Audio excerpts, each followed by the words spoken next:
जितिया पर्व का उनको हार्दिक शुभकामना है। सभी बहन जितिया की व्रत करती है बच्चे के लंबी आयु के लिए, और जितुअन्हन गोसाएँ जो है वो सबको रक्षा करते हैं।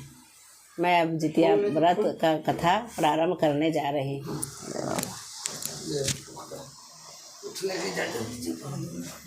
करने जा रही हूँ जो इस प्रकार से है। 2 बहन थी, एक चूल्हो एक सियारन। दोनों बहन जो है वो पहले मतलब जब वो पहले चूल्हो और सियारो थी तो वो जंगल में रहती थी और जितिया का व्रत वो करती थी। तो दोनों बहन जितिया का व्रत की तो चूल्हो जो थी वो नियम धर्म से व्रत का उपवास रखी। पहले संझत की, उसके बाद पारण की, उसके बाद डलिया भर के, उसके बाद दूसरे दिन पारण की। बहुत नियम धर्म से चूल्हो व्रत की। लेकिन सियारन जो है वो भी व्रत की, लेकिन वो नियम धर्म से व्रत नहीं की, वो व्रत को तोड़ दी।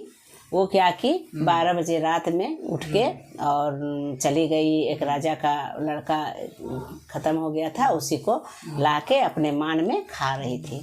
अपने मान में खा रही थी तो चूल्हो खा पी के अपना चील की तरह जो अपना चूल्हा में सोई हुई थी, तो वो पूछती है उससे, सियारन से, कि बहन तुम्हारा मान में क्या बोल रहा है, कड़मड़ कड़मड़ आवाज़ कर रहा है, आखिर तुम कर क्या रही हो? तुम आज तो फास्ट है, आज तो कुछ नहीं करना चाहिए, तो फिर तो क्या कर रही हो? तो बोली कि देखो ना बहन, हम जो ये किए, मतलब कि हम जो जितिया व्रत किए हैं ना, तो उपवास किए हैं ना, तो हमको क्या हो रहा है, मेरा पंजरा सबका हाड़ सब बहुत दर्द कर रहा है। मैं इधर उलटते हैं तो उधर भी दर्द करता है, उधर उलटते तुम जो कर रही हो उसका फल तुम्ही भुगतेगी, और तुम अच्छा से समझो बुझो, हम क्या बोलेंगे। और इतना कह के दोनों सो जाती है। उसके बाद सवेरे उठती है वो लोग, चलो सियारो सबको दे के बढ़िया से पारण करती है, अपना परायण करती है और व्रत को समाप्त करती है। एवं प्रकार से वो दोनों फिर मर जाती है। मरने के बाद उसका एक राजा के बेटी के रूप में जन्म होता है। दोनों राजा की बेटी होती है। तो चूल्हो और सियारो जो है दोनों बहन रहती है, और चूल्हो का जो शादी है वो गरीब के घर में हो जाता है, और सियारन का शादी बहुत अमीर घर में हो जाता है। अमीर घर हो जाता है, लेकिन चूल्हो का बच्चा 7 बेटा है और सियारो को एक भी बच्चा ठहरता नहीं है। बच्चा होता है और ख़त्म हो जाता है, होता है ख़त्म। तो बहन को बहुत तकलीफ़ होता है कि मेरी बहन को इतना मतलब बच्चा है और मेरे पास एक भी बच्चा नहीं। उसको मन में ईर्ष्या की भावना आ जाता है, और वो कहती है कि मैं उसके बच्चा को जीने नहीं दूंगी। वो ऐसा क्यों, कैसे कर सकती है?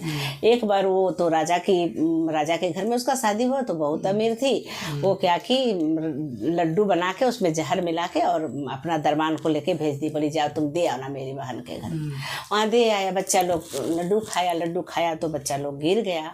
गिर के वो मूर्छित होके गिर गया, मर गया 7 बच्चा।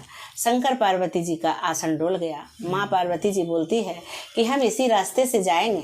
तो प्रभु बोलते हैं नहीं, हम इस रास्ते से नहीं जाएंगे। नहीं, मैं जाएंगे तो हम इसी रास्ते से जाएंगे। क्यों? तो हम जाएंगे ना, बोल रहे हैं ना आपको चलना है तो चलना है। तो क्या कीजिएगा, औरत के बस में तो मर्द रहता ही है, तो भगवान तो बस में है। कहा ही जाता है कि बाबा बाबा सब कहे, कहे न मैया कोई, बाबा के दरबार में मैया कहे सो होए। अंततः माँ का ही विजय हुआ और माँ ही गई। उसके बाद वहाँ पर जब गई तो देखती है 7 बच्चा उसका जंगल में भरा पड़ा है। भगवान तो अंतर्यामी होते हैं, उनको तो सब पता था कि इनके संग क्या हुआ है। पार्वती माँ पूरा रोने लगती है और बोलती कि जिसका माँ आज जितिया व्रत, जल्दी से आप जिंदा कीजिए। भगवान जिंदा हो जाता है और अपना खुशी खुशी सब घर आ जाता है। वो भेजती है फिर देखने के लिए कि जाके देखो उसका 7 बेटा मरा।